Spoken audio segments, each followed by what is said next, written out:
Saudara-saudara hadirin yang saya hormati, datangnya memang tidak kita harapkan yang namanya maut. Tapi sekali dia datang, tidak ada pintu tempat kita lari. Dia memang tidak pernah kita undang. Tapi sekali dia datang, mengetok pintu, kekuatan apa yang bisa menolak? Dia sebuah tanda seru dalam kehidupan.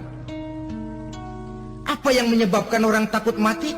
Pertama barangkali karena dia tidak tahu bagaimana kehidupan sesudah mati.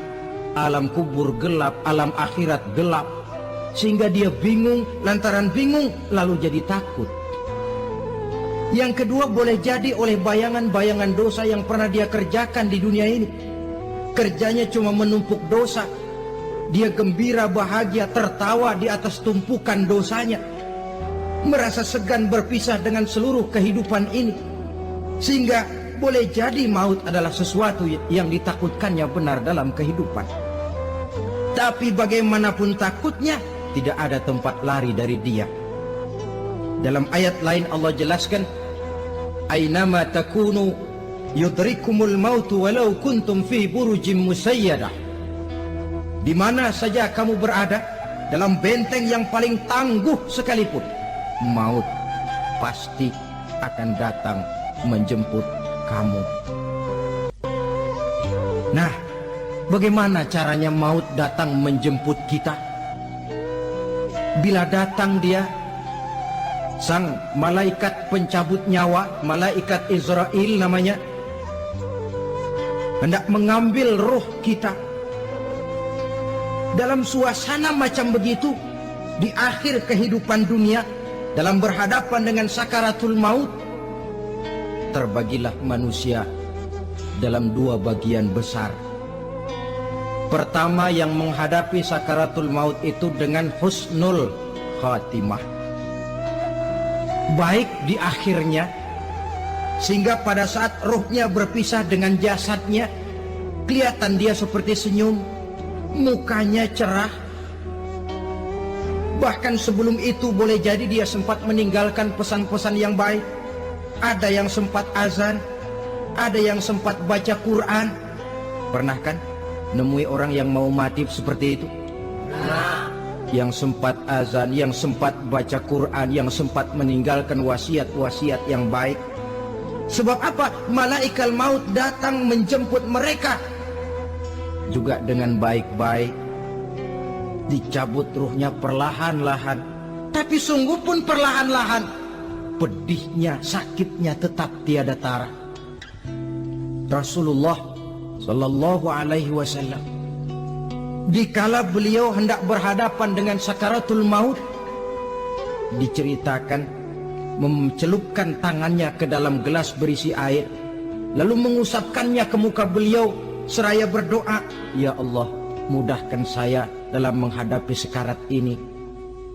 Beliau juga yang mengatakan bahwa sakitnya sakaratul maut sama dengan 300 kali bacokan pedang. Sehingga kita diajarkan doa. Di antara doa selamat itu kan ada, Allahumma hawwin alaina fi sakaratil. Ya Allah, mudahkan saya di dalam menghadapi sakaratul maut itu.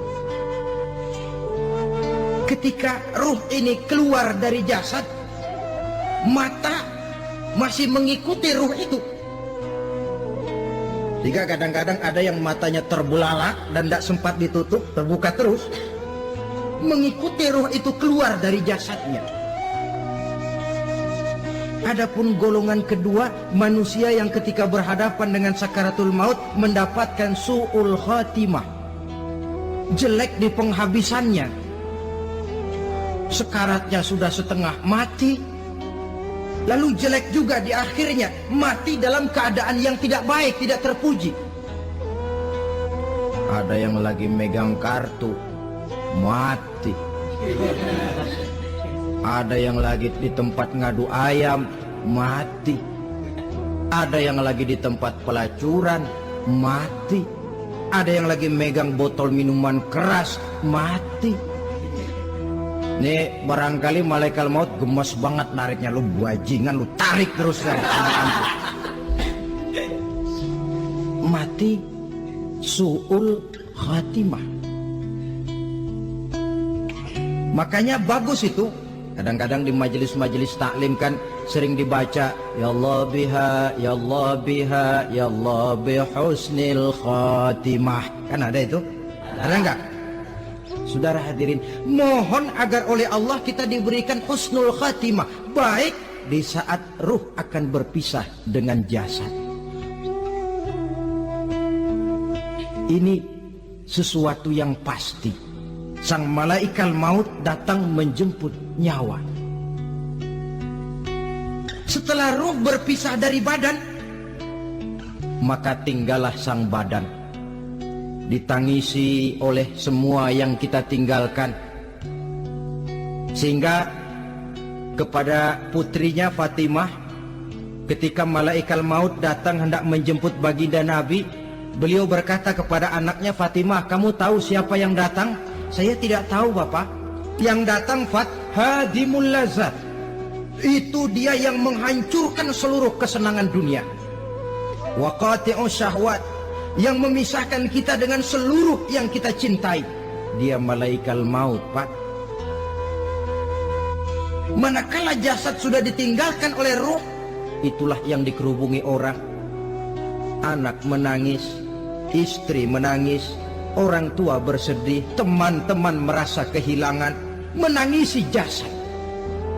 Diuruslah jasad kita, dimandikan sebagaimana mestinya, dikafankan dengan kain putih 3 lembar. Itu yang hendak kita bawa kembali ke tempat asal kita.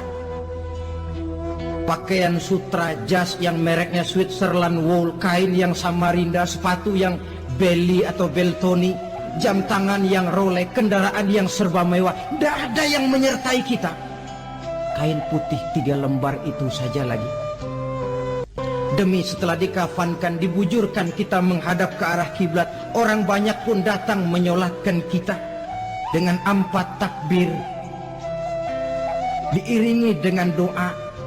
Lalu upacara pelepasan, berangkat kita meninggalkan anak, istri, suami, kampung halaman, tanah air, bahkan alam dunia ini. Selamat tinggal alam dan seluruh isinya. Tinggallah yang tinggal.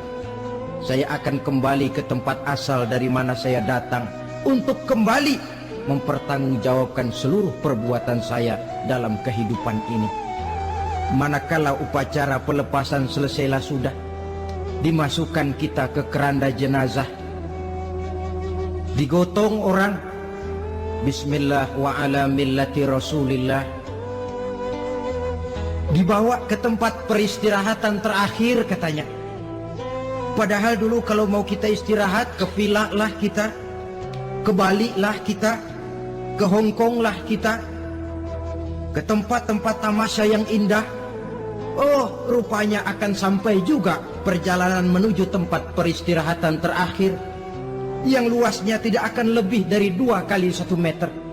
Diusung orang kita, diantarkan orang banyak. Manakala sampai ke atas liang lahat, pengusung jenazah dibuka, diturunkan kita ke liang lahat, dibaringkan. Gumpalan tanah akan jadi bantal kita, muka dibuka, dihadapkan ke arah kiblat. Setelah itu ditutup liang lahat kita dengan kayu. Masih belum kurang, diuruk dengan tanah. Yang menguruk orang-orang yang tadinya mencintai kita, menyayangi kita. Tapi ketika jasad sudah ditinggalkan ruh, habis rupanya cintanya. Coba jasad kalau sudah ditinggalkan ruh, 3 hari aja di rumah, serem. Ya mayit, siapa yang betah nemenin mayit? Lalu bila upacara pemakaman selesai, maka berusahalah semuanya. Para pengantar akan kembali ke rumahnya masing-masing. Maka masuk kita ke alam kehidupan, yaitu yang disebut alam barzakh atau alam kubur. Apa selesai hidup sampai di situ? Tidak. Hanya beberapa langkah setelah yang mengantar kita pulang. Diriwayatkan dalam hadis Bukhari dan Muslim, bila seseorang sudah diletakkan di kuburnya, lalu yang mengantar kembali pulang, maka roh si mayit akan dapat mendengar bunyi terompah orang yang pulang itu. Bunyi terompahnya terdengar. Datang dua malaikat menanyakan dia dengan pertanyaan-pertanyaan yang kalau bisa dijawab dengan betul. Dua malaikat yang bernama Munkar Nakir akan bilang, jawabanmu betul. Tenanglah kau di sini, naumatal arus. Tidurlah kau di sini seperti tidurnya pengantin.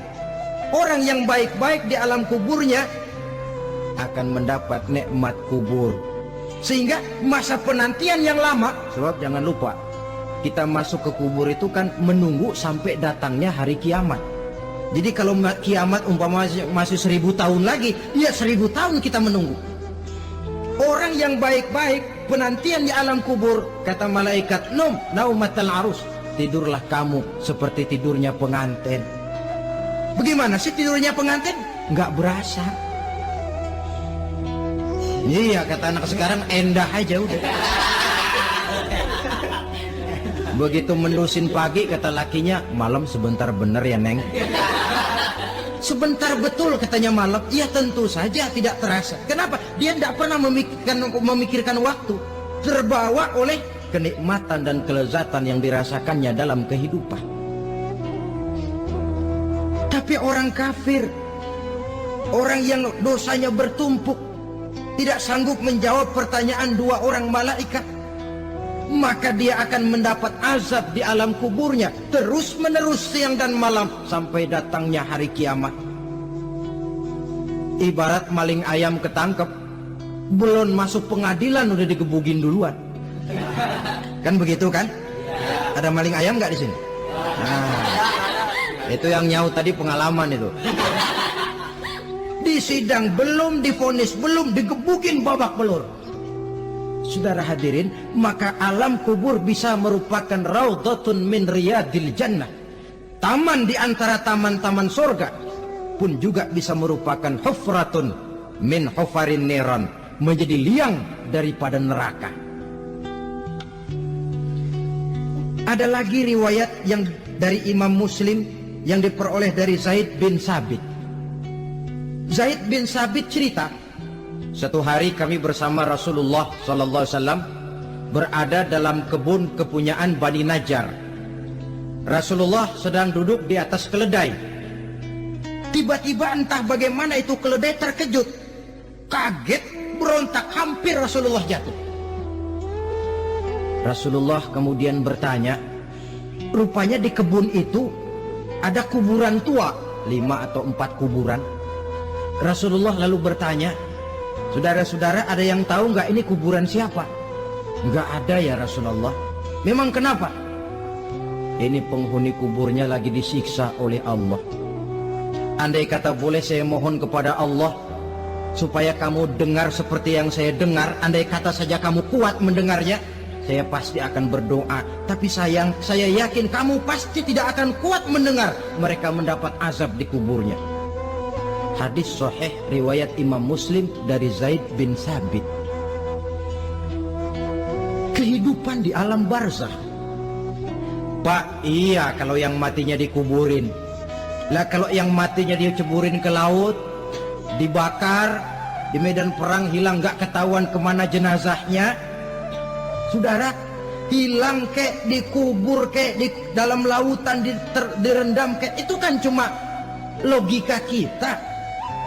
Menurut Allah tidak ada perbedaan orang mati dikubur di dasar lautan atau dibakar sampai jadi abu atau gugur di medan perang tidak ketemu jenazahnya. Entah mereka tetap masuk ke alam barzakh namanya. Jasad boleh hancur, tapi roh sebagai sumber kehidupan, pusat kesadaran dan pengertian, dia tetap ada, mengalami kebahagiaan dan kegembiraan, atau atau mengalami kepedihan dan penderitaan, bergantung kepada amalan yang kita lakukan dalam kehidupan di dunia ini. Maka dalam Yasin tadi kan jelas, qul yuhyiha alladzi ansha'aha awwala marrah, yang menghidupkan mereka yang dikubur di dasar lautan, mereka yang dibakar sampai jadi abu, yang akan menghidupkan ialah Allah yang menciptakan mereka dulu pertama kalinya. Jadi kalau sudah ada aslinya, ya tentu tidak perlu contoh lagi, akan sangat mudah membuatnya. Orang tua kita, keluarga kita yang sudah berpulang, mereka di alam barzah sekarang ini bisa mendapat nikmat kubur, bisa mendapat azab kubur, bergantung amalan mereka dalam kehidupan di dunia ini. Dalam Musnad Imam Ahmad dan Sahih Abi Hatim malah ada tambahan riwayat, orang yang banyak kebajikannya di dunia, amalannya akan datang menemani dia. Sholatnya dekat kepalanya, puasa sebelah kanan, zakat sebelah kiri, menghibur dia. Malahan dikatakan berbentuk orang yang cantik menemani dia di alam kuburnya. Aneh, dia tanya, man anta lam ara fid dunya ajmal minka, siapa kamu? Di dunia ini belum pernah saya melihat orang secantik kamu. Dia jawab, ana amaluka soleh, saya adalah amalmu yang soleh yang kau kerjakan waktu di dunia. Saya sekarang diperintahkan untuk menemani kamu di sini. Alhamdulillah. Sedangkan amalnya yang jahat akan datang dalam bentuk yang menyeramkan menemani dia di sana. Bayangin deh, di kuburan ditemenin yang serem-serem. Sama juga di dunia. Di dunia, kalau kita di tempat gelap ditemenin orang cakep, enak nggak? Wah, pengalaman. Tapi coba bayangin, sudah tempatnya gelap, yang nemenin jelek nggak ketulungan, gerah kita. Nah, saudara hadirin yang saya hormati, lalu bagaimana tempat arwah-arwah yang sudah kembali menghadap Allah yang disebut mustaqarrul arwah itu? Macam-macam tingkatannya sesuai dengan profesi dan amalannya waktu di dunia. Ada roh-roh itu yang setelah pisah dengan jasad, artinya mati, ditempatkan di tempat yang disebut a'la iliyin, tempat yang tertinggi. Siapa ini? Arwahnya para nabi dan para rasul. Ini fi a'la iliyin, di tempat yang tertinggi. Arwahnya para nabi, arwahnya para rasul. Dan karena kita bukan nabi, bukan rasul, ya jangan mimpi dapat tempat fi a'la iliyin, kecuali kalau Allah menghendaki. Itu hak prerogatif Allah, tapi kan tidak adil kalau Allah melakukan itu. Ini kelompok roh-roh yang masuk golongan VIP. Wah, the first class. Para nabi, para rasul. Lalu ada pula roh-roh itu yang setelah pisah dengan jasadnya diumpamakan seperti burung-burung hijau yang berterbangan di perkebun-kebunan surga. Roh siapa mereka ini? Rohnya para syuhada, orang-orang yang mati syahid gugur membela agama. Nah, ini bedanya orang mati syahid dengan pahlawan, ya. Apa bedanya syuhada dengan pahlawan? Kalau syuhada, orang yang gugur membela agama, niatnya karena Allah, mati syahid. Kalau pahlawan, orang yang gugur membela negara, orang yang dianggap berjasa kepada pemerintah. Klimaksnya, kalau orang mati syahid jelas surga, tapi pahlawan belum tentu surga. Kenapa? Bergantung kepada negara macam apa yang dibelanya dan pemerintah model mana yang dibelanya. Di negara-negara komunis misalnya, banyak nggak pahlawan? Dengan sekian tanda jasa yang mati di medan perang dan sebagainya. Kira-kira pahlawan komunis masuk surga nggak?